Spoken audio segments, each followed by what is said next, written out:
Talking about the fightings here. The fightings. Said. What's going on, everybody? Talking about the fightings tonight. What a game. What a comeback from that long road trip. That road trip felt like it was like a whole month long. Eric here, also known as Shard with the 302 Birds post-game show. It's been a while, but me and Brendan are back. I think those night games, took the energy out of us. But dude, that granted, great road series. What was it, 7-3, I think? Yeah, but 7-3. Fuck those 10 o'clock games. 100%, dude. Dude, that was terrible. And I think the other night Tommy because Tommy was on the show just because I wasn't able to be on. But I think Tommy put it perfectly. That Sixers game the other night, granted they pissed me off last night, but whatever. That Sixers game the other night, I think took a lot of energy out of us. Once Maxey hit that three from half court to tie, all my focus was just on the Sixers. But you know what? Well, since you brought up New York, just roll with me for this one, right? Something's really been grinding my gears with this shit. First of all, fuck New York. Just want to throw that one out there first. Second of all, anybody that says that Philly fans are worse than New York fans doesn't know shit about sports. New York fans rolled over fucking Philadelphia in the most disrespectful way. Eagles have played up in New York for the playoffs. Flyers have played in New York for the playoffs. Phillies have played in Atlanta. All these teams, right? We're respectful when we go there. Philly fans, sure, degenerates, assholes, whatever it may be. New York fans, a little bit of a scumbag to me. You got the fucking fuck Embiid. What else you got? Hot dog night. That's what threw me over the edge. That's what I wanted to start with. Hot dog night. Hot dog night, Eric. Hot dog night. You're telling me Phillies fans are the problems of throwing hot dogs. Now we can't have dollar dog night anymore. We got to pay 2 for $5, right? 2 for $5.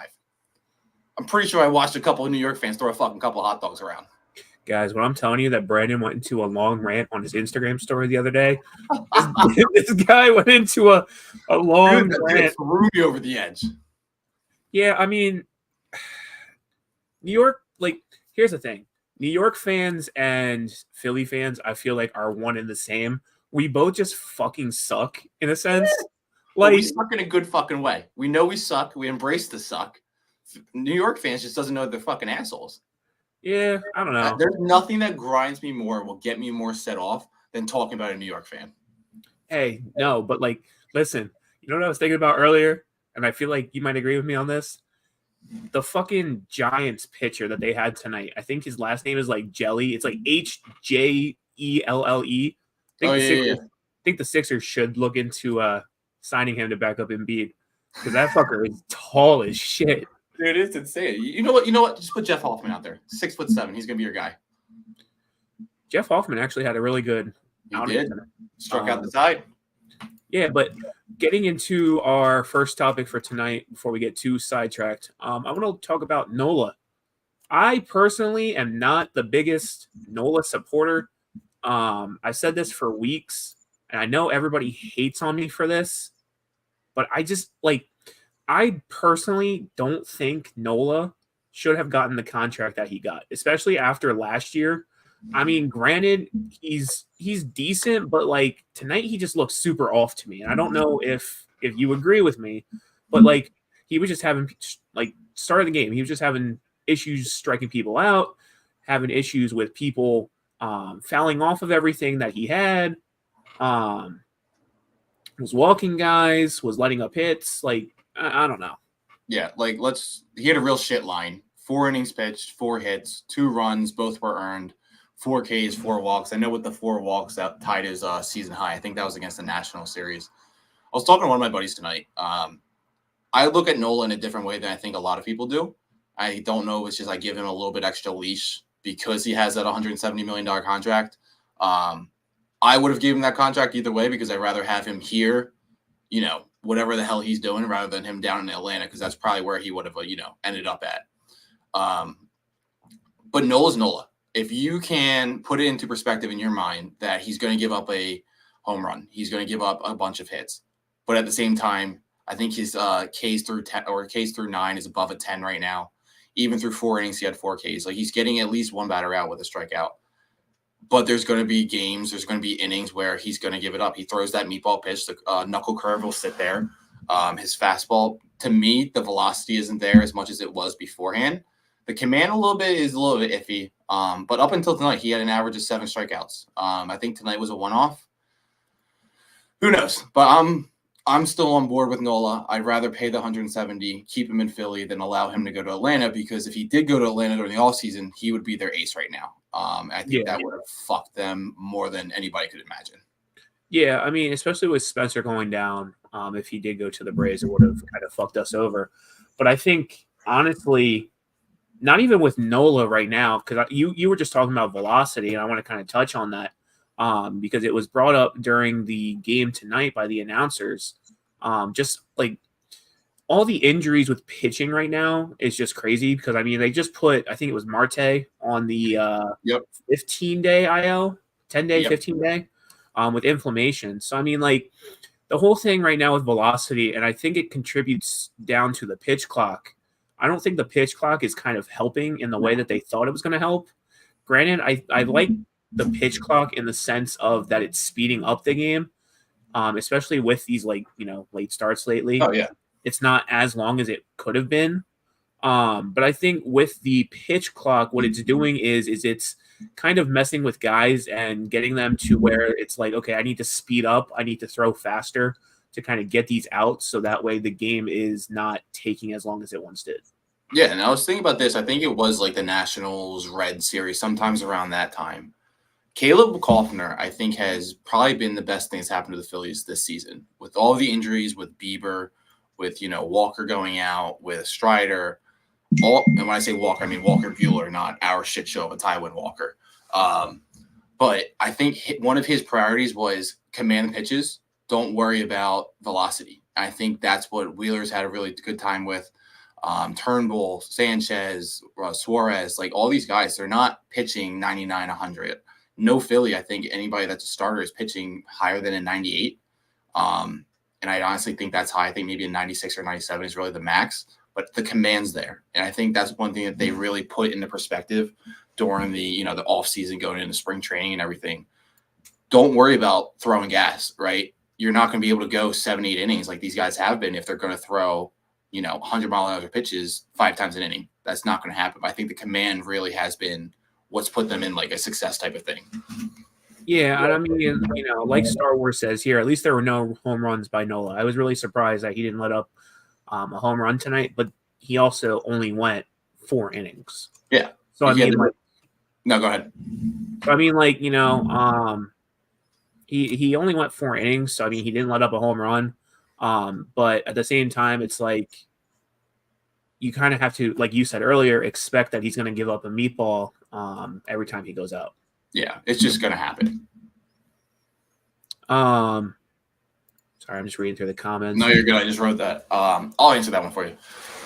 Jonas, this is a big thing. I know it's early. It's only been out for maybe a half hour at most, but this is a very big thing. It's a very good thing for the Phillies as well. Me and Sharp were talking about this before we hopped on.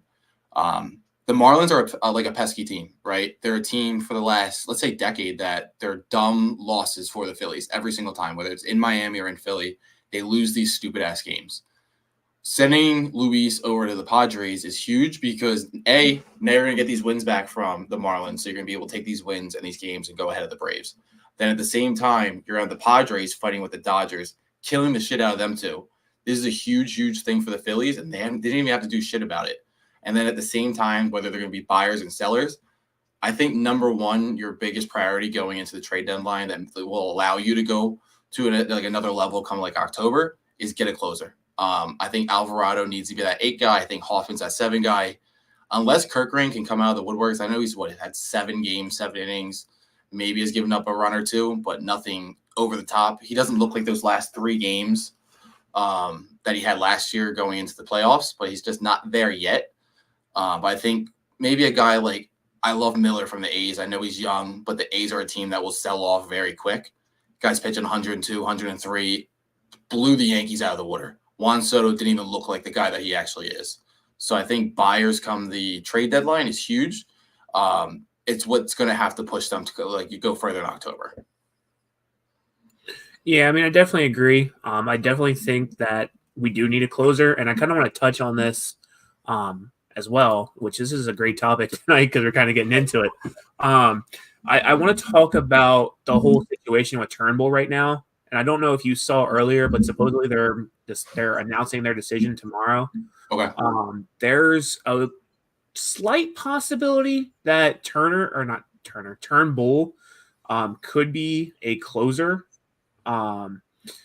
It's not confirmed, and I'm looking here at the reports. So supposedly there was a report earlier that said that Turnbull was going to remain in the Phillies rotation, and then I guess during the pregame interview with Rob, he denied that. Personally, I would like Turnbull to stay in the rotation. 100%. I think you either send Sanchez or Walker down because both of them right now don't look all that well. Yeah. Another thought that I had, not to interrupt or run on, but what if we did something different, right? Topper's a guy that just blows shit out of the water, stuff that people don't see before and people get pissed off, right? You do that with the lineup every other day. Why not do it to your rotation? Wheeler is a guy who he has a routine, doesn't want to miss, no more than 5 days in between. Nola's a guy who loves the rest in between. So why not keep it a 6-man rotation, but almost flip back and forth between a Walker, Sanchez, Turnbull going into that 4-5 spot and allow Wheeler to have that 5th day every day. That's a good idea. Allow Nola to have that extra day so he gets to where he needs to be. So you're almost it's almost 3 birds, 1 stone type of thing, but it really just opens up the entire lineup. It's something different. I don't think it's something that would actually happen because I don't know if that's actually been done before where you're favoritism each pitcher individually, but why the fuck not? I actually like that. So you're saying after, I guess, the first 3, so after Ranger. So let's hypothetically say you use this idea this week. So then after Ranger, it would just be each time it goes through the rotation, it would just be something new. Yeah, just, you go Wheeler, Nola, Suarez, and then that's your set 3, right? But at the same time, and then you have your 4 or 5. Let's just say it's going to be Walker and Turnbull. Nothing against Sanchez, but his last 2 starts were a little iffy. But at that time, you go back up to your 1 spot, you let Wheeler pitch, but then Sanchez comes in for that 2 spot, and then go back to Nola 3, 4, 5, and then keep switching it up with those 3 guys. I like that. And I think if I was Rob, what I would do is, depending on, whatever the stat line is for that game, let's say, Sanchez comes in and pitches a better game than Walker, then the next time you go through the rotation, maybe, Sanchez is that 4th guy, Walker's the 5th, or maybe you move Turnbull up, whatever. It's almost like a competition where you're you have to pitch good to pitch another game. Yeah. Yeah, I think that would light a fire under their ass. I like that idea. You're lighting fires under the 4-5 spot. You have 1 getting what he wants. You have 2 getting what he wants. Whereas the world could be burning down. This guy's going to look like a Cy Young candidate. So nothing's going to change with him. But it's those 1-2 guys that you're going to affect with 4-5.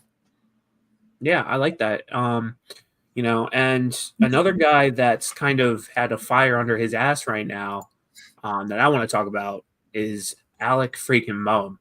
He has the longest hit streak as of right now out of the entire MLB. And they were talking about that in the post-game show, which kind of annoyed me in a sense, the post-game thing. Let's hear your Apple take. Let's hear your Apple TV take. So look, my whole thing with the Apple TV, is I like Apple TV in the sense of I like their visuals and their graphics. I like their stats. A lot of people don't like in the bottom corner how it puts the projected hit rate or whatever. I'm a fan of that. Personally, I like it. I like how Apple TV has Apple Music, so they have the rights to play walk-up songs. I like, how simple the scorecard looks. The thing I didn't like, which I don't know her name, but at the end when they were interviewing Bohm and they came up and did the daycare thing where they dumped the water, right. she was I forget what she called them. She called them the wet brothers. I'm like, that's not what we called them. That's not what we called them at all. But yeah, I mean, Apple TV's cool, whatever. It's 1 game. It's one game out of 162. Yeah. We might have another Apple TV game towards the end of the year, whatever. For those of you, which I'm going to plug real quick, for those of you that don't want to pay for Apple TV, if you go to bestbuy.com, they have 3 months free. All you got to do is just add it to your cart, sign up for a Best Buy account, check out. It's free. You just got to turn off the renew. That's what I do because I'm not paying for one game. I'm not paying $10 for one game. So, quick plug right there. But anyway, going back to Bohm, he does have a 16-game hit streak, longest hit streak in all of MLB. If I look at his stat line for tonight, he played pretty decent tonight. So he had 4 at-bats, 1 run, 1 hit, 1 RBI, no walks, no home runs. He did have 1 strikeout, and his average tonight was a 0.358. Yeah. Like, what else can you say? This guy is hot.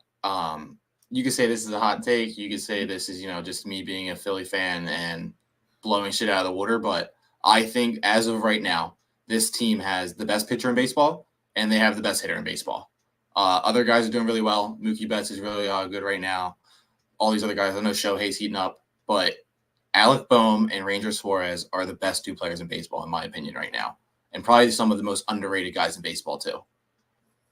Yeah, and I know Alec Bohm got, was it this week that he got the NL Player of the Week? Yeah, it was going in this week. Yeah, because I know there was a huge discussion on Twitter between a couple people that it was really, really close in voting between, I think, him and trying to think of who won NL Player of the Month. I want to say it's Mookie Betts, but I could be wrong. Mm-hmm. But there was a lot of talk about how Alec Bohm should have won NL Player of the Month, which I personally think he should have because 100%. He's leading in a lot of statistical stats right now for all of MLB. Yeah, like if you look at RBIs, he's second behind Ozuna. What else we got? He's 4th behind Betts, Turner, and Ohtani for hits. He's second in the league behind Betts for average. Like this, he's doing everything. I think his OPS is over 1,000 still. Like this guy is raking, and I don't see an end in sight right now.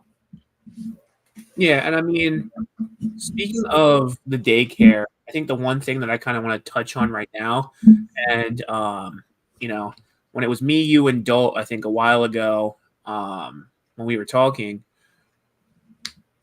I think I had a quote where it was like, when you split up the daycare, it doesn't go well. Granted, what's up, Dolt? There he is.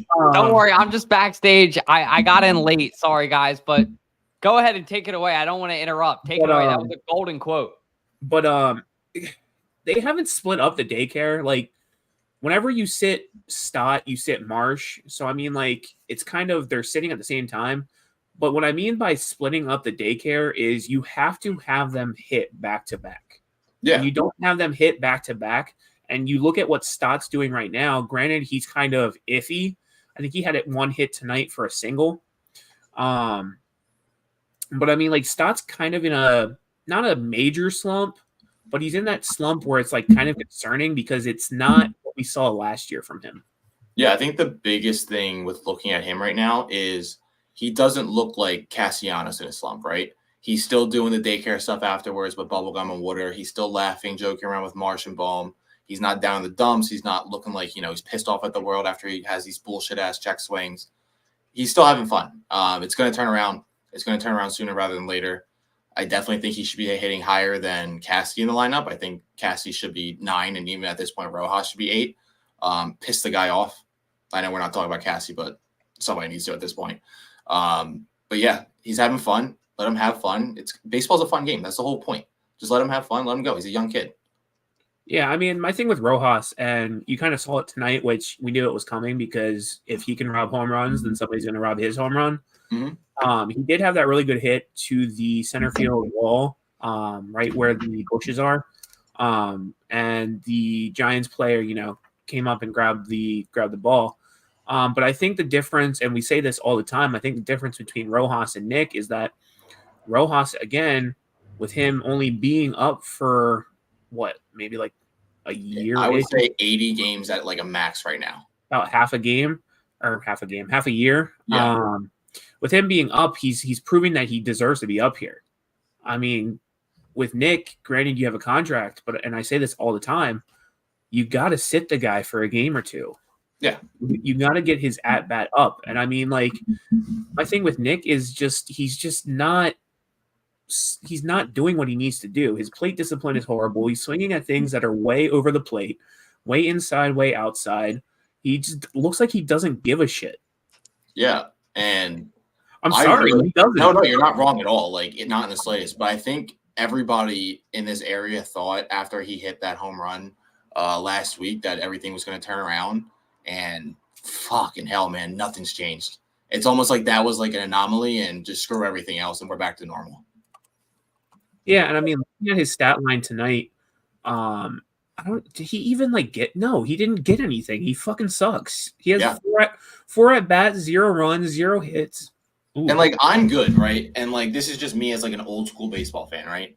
You hustle, you run, you're swinging at fucking pitches, not in like the other fucking atmosphere.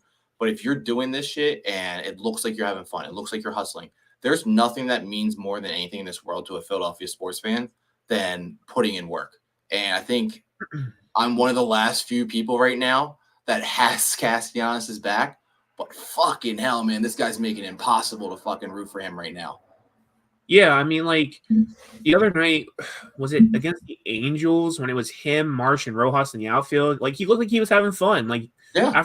After the game was done, he came up to Marsh and Rojas, and they were dancing in the outfield. Like, I love that. I love the energy. And if you could do that more, like you were saying, as a Philly sports fan, we love that. We feed off of that. There's nothing that means more to anybody in this city than fucking putting your ass on the line for your team. Like, guys like connecting, guys like, we'll say Maxey, because I'm not on the Embiid train right now because I'm still, grieving over that bullshit. But, guys like Jalen, guys like Kelsey, these guys put their blood, sweat, and tears into these teams, and it pays off, right? You can't have a guy batting like 100 right now who's making $100 million or $80 million, whatever it may be, and doing shit and looking like shit while he's doing it. If you're going to be fucking 1 for fucking 100, why don't you fucking try swinging 1 out of fucking 100 times? Yeah, I mean, like, if you look at his stats, and I kind of want to pull it up here just for a second. Just to adding bad news to bad news at this point. Just to show everybody. I mean, you look at his stats, right? Like, he's up at bat at most a game 4 times, right?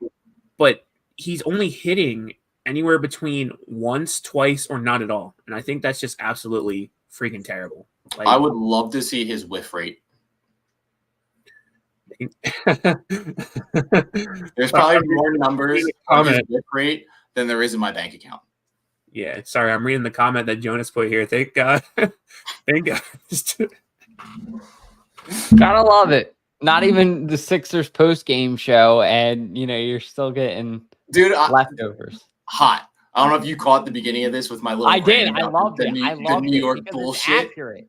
And I'm afraid we're gonna go through it with this team too. You guys hit the nail on the head though earlier. I loved both of your points about hard work.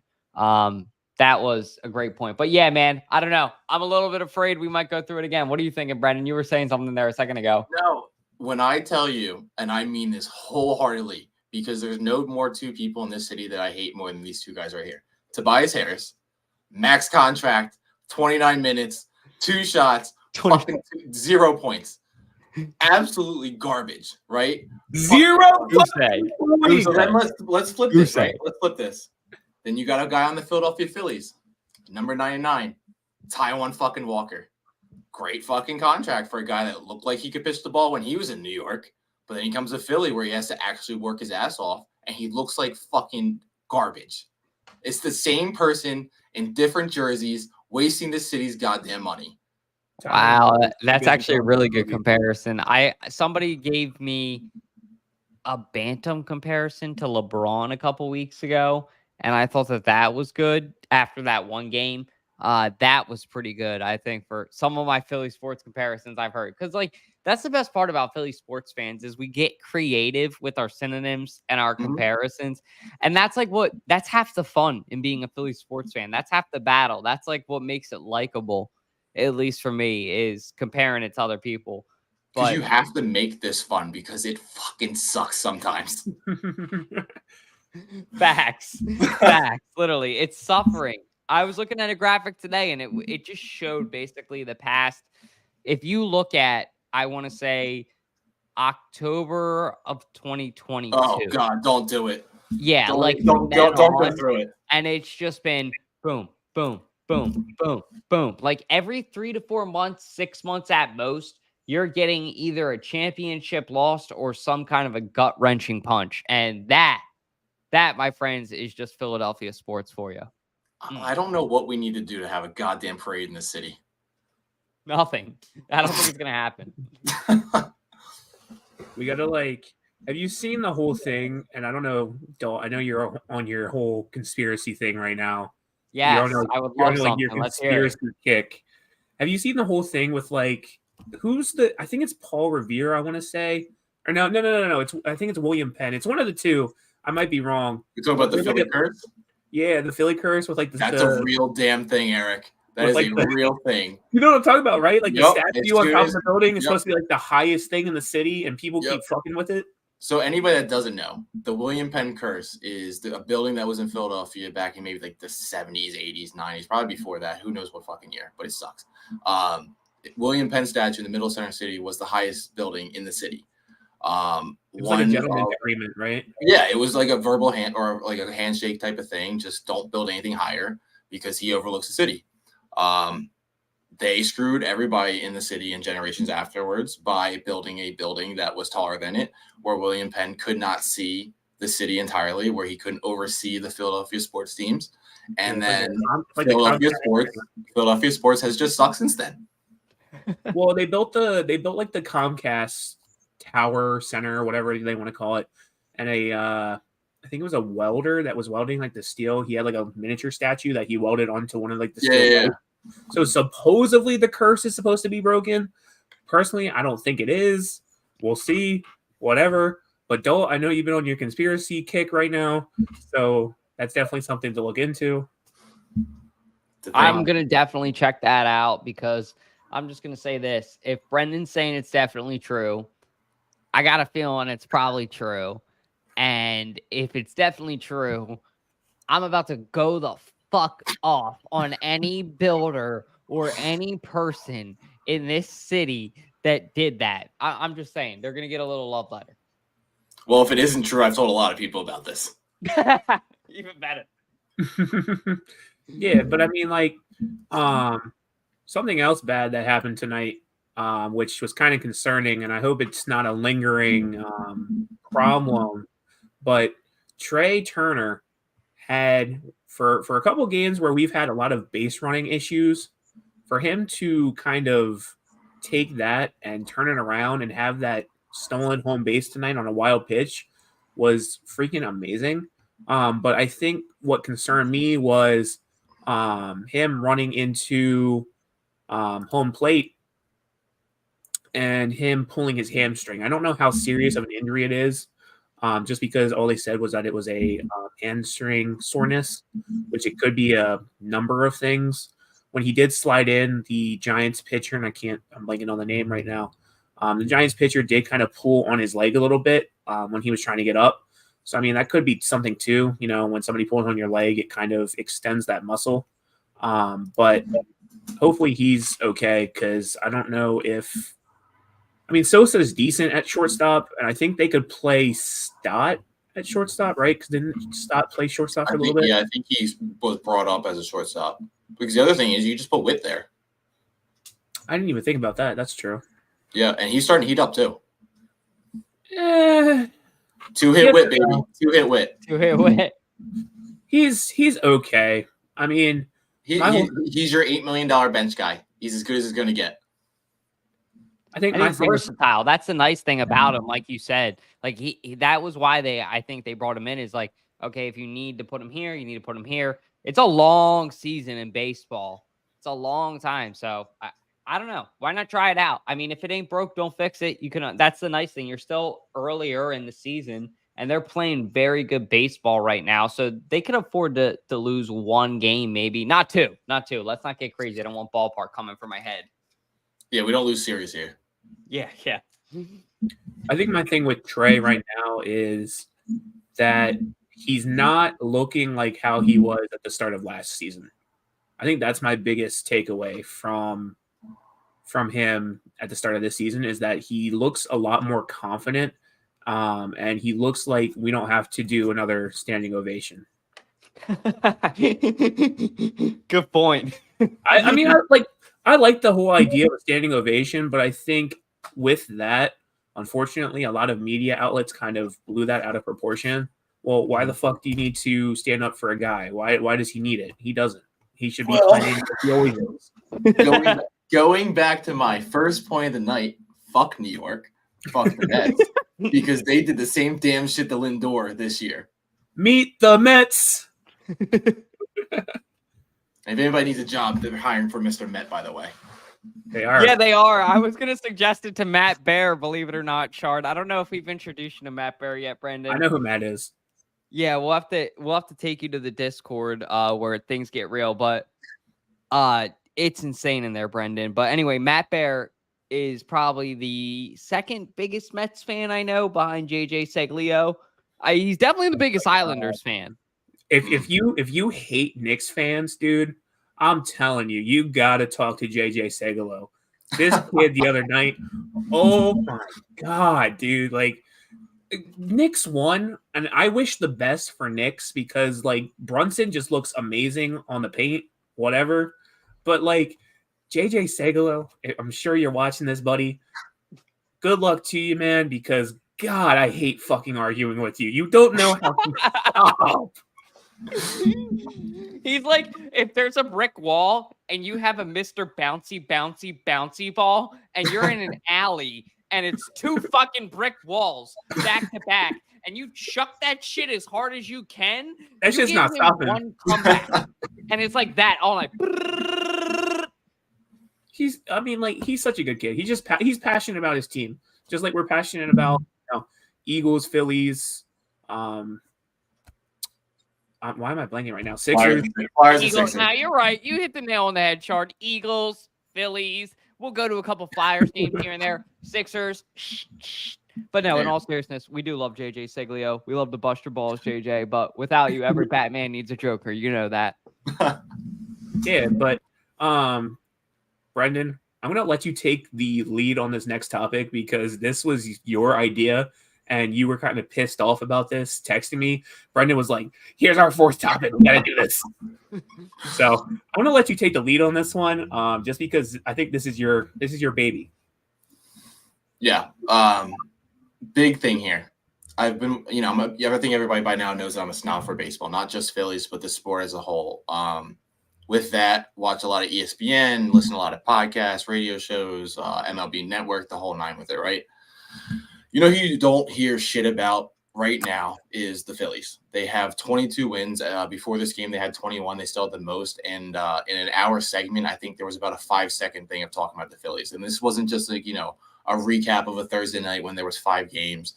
This was going throughout like the week, going throughout the year, talking about who's hot, who isn't. Suarez didn't get a segment because they're talking about the entire month of April. And not shit on the Phillies. We're talking about the Dodgers. We're talking about the Braves. Granted, you got Freeman, you got Ohtani, you got Acuna, you got all these guys, Ozuna. Good. Awesome. Fantastic. Happy for you. Go fuck yourself. Like, how about we put some respect on the fucking name of the Phillies? They're 22-11. They're working their ass off. Let's put some respect on it. I think this is the same thing that, Sharp was talking about a little bit with me earlier about Apple TV is nobody respects this team. And I think it might boil it back down to nobody respects the city, but this is the year to put some respect on this fucking team. Yeah, it's any time that you watch a broadcast that's outside of NBC Sports Philadelphia, everybody just loves to hate on Philadelphia. Like, I think, Brendan, you were talking about it earlier. They just kept bringing up, like, all our losses. They kept replaying the videos of all our losses. And I'm sitting there watching the game, and I'm like, damn, I got to pour a shot because, like, I'm just sad now. How about, like, a trigger warning or something before you're going to show us the 2023 NLCS fucking Game 6 or Game 7? Yeah, like, I'm just didn't sign up for this in tonight's game, right? Didn't bring a box of tissues, wasn't ready to cry about shit. you know, me and my brother flew out to Arizona for the NLCS last year, so we were pretty damn dedicated. But you know, you just throw that in the middle of a fucking 4-3 game and just be like, I think you forgot your team sucked last year in the NLCS. Yeah, like I'm sitting there watching it, and I'm just like shut up. Like every chance they got to was like they wanted to try to do the announcer jinx. I don't know if you guys know what that is when like they say something and then it happens. Like, yeah. When Orion came out and he pitched, the announcer was like, "Oh well, Orion's never given up a home run."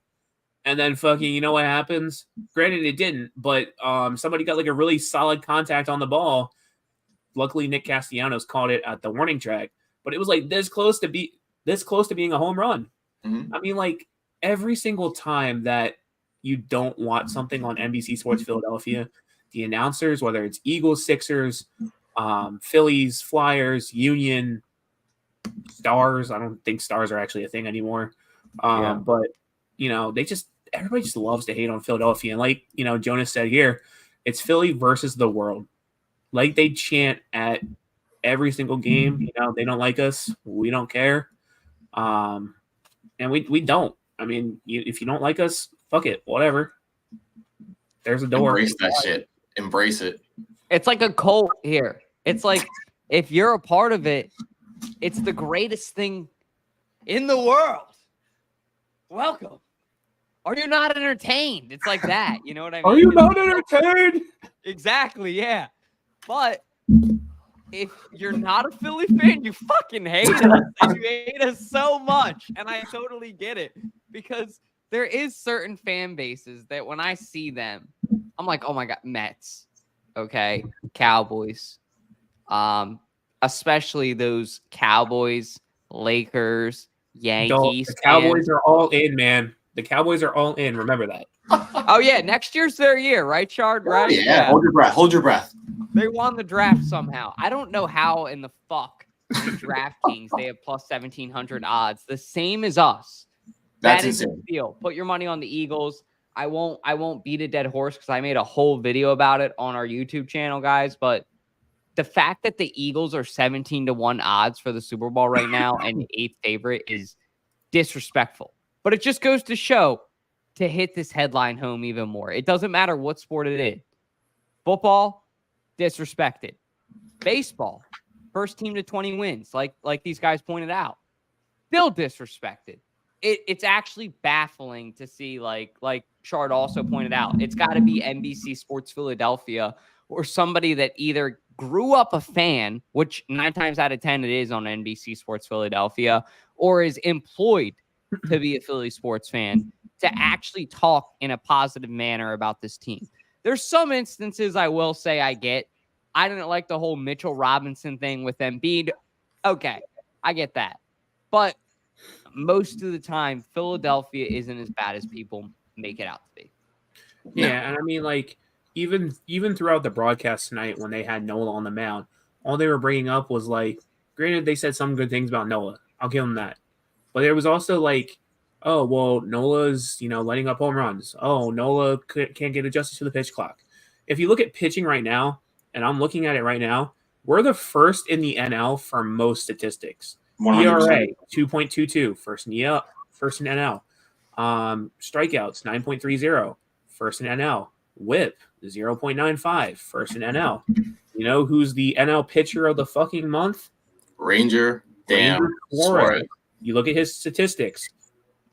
Pulling it up again. Again, nobody respects it, but 5 wins, 0 losses, 1.32 ERA, 0.634 WHIP. I mean, like, again, it's like the whole season when the Eagles went to the Super Bowl.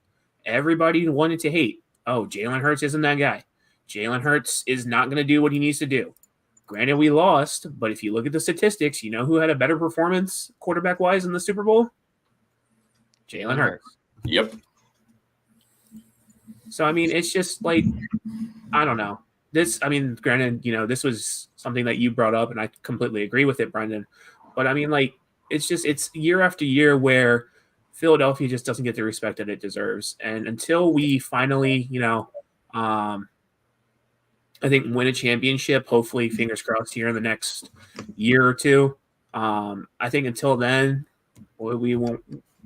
Wow, I just had a fucking brain fart. But I think until then, we won't, get the respect we deserve. And I think, even though, like Dalt said earlier, it's been months after months of constant disappointment. Personally, as a Philadelphia fan, I'm kind of proud of the accomplishments that we have, even if we don't come out with rings at the end. 100%. Because, like, Grant, I think if you're a Philly fan and you understand and you comprehend that you're not going to win a championship every year, you're not going to win a championship every 5 years, you're not going to win a championship every 10 years, you go out there, you watch guys play as hard as they fucking can. That's what's fun, right? People go to the ballpark to see Harper. People went to the link to go see, Jason Kelsey go play, Brandon Graham. These guys that are every single snap type of guys. Right now, granted, the Flyers are the Flyers, but, guys like TK, he's a pest, probably one of the best PK guys in the league right now. And then same thing with like a Maxey type of guy for the Sixers. Those type of guys are the ones that bring these people back over and over and over again. And if you're not from this city, you don't understand what that means. Yeah, and I think, honestly, my whole biggest thing right now is that rings are nice. Don't get me wrong. I want a championship. I want a parade. But I think what excites me more right now is that our teams aren't boring to watch. No. Like, they're so electric. Like, Phillies, we're on, like, a great thing right now. Eagles, that's kind of iffy. Because it was a strong start to the season. It was a strong start, shitty ending. Sixers, again, I mean, they were kind of iffy. That whole Knicks series, granted, I don't really watch the Sixers. I didn't really watch any of the regular season. But call me a casual fan. I don't care. Call me a bandwagon, whatever. But I mean, like that whole Knicks series, it was just entertaining to watch. And I think was probably one of the best series that I think I've seen in a very long time from baseball and hockey and football, or not football, but basketball put together. Yeah, and I think just Philly sports as a whole right now is just super entertaining. But fingers crossed, I think that, I have a strong suspicion that a championship is in our near future. It's in the cusp. Yeah, but to go ahead and close out, Brendan, I think you and I are on to something because we kind of predicted this, and hopefully it becomes true at the end of tonight. We're tied right now with the Braves, people. Believe it or not. We are tied. We're not any games back. We overcame that 0.5 game back. I don't know what the tiebreaker is, and I think, Brendan, you were trying to find it earlier. Yeah. I don't know if you found it. I want to say the tiebreaker is – didn't you say it was from, like, the beginning of the year? I thought, like, from what I can remember, I didn't look it up too much because we were getting ready to start the show. But, you have your win percentage, and then you go into, wins against each other. And then I think it's runs scored. I could 100% be wrong, but I think it's something along those lines. But, yeah, they're right there. It's the bottom of the third right now, and the Braves are up 1-0. I think it's Charlie Morton on the mound tonight. But I think tonight might be a Braves type night, and the next 2 days are going to be a Dodgers, and the Dodgers are going to take this series. Yeah, I think, like we've been saying, I think by the end of this series coming up this weekend, we play a 4-game series. I think theirs is a 3. Yeah, I think it's 3. But I mean, like, I really think, and I keep preaching this to the choir, I think this is our year to be first in the division. 100%. But yeah, I mean, that's kind of all that we have for tonight. We kind of had a longer show, but I mean, it seems like everybody's kind of staying in here, so we appreciate that. If you like what you see, make sure you subscribe to our YouTube channel. Make sure you follow us on Twitter, Instagram, TikTok, whatever you have. Tell your grandma, your grandpa, your dad, your uncle, your aunt, your uncle. Follow us, listen to us on Spotify as well. Just, make sure that you're getting the word out there that 302 Birds is the best outlet for all things when it comes to Philly sports. But on that note, Phillies win tonight 4-3. They open the series with a great, strong win. This is a 4-game series, so, it is going to be a little bit of a battle to win, but I have no doubt that they'll come out this weekend winning the series or maybe even sweeping. We'll see. Well, you got Walker on Sunday, so we'll take 3 out of 4. Hey, man, who's tomorrow? Who is it? Who's tomorrow, right? Ranger danger, baby. Peace out.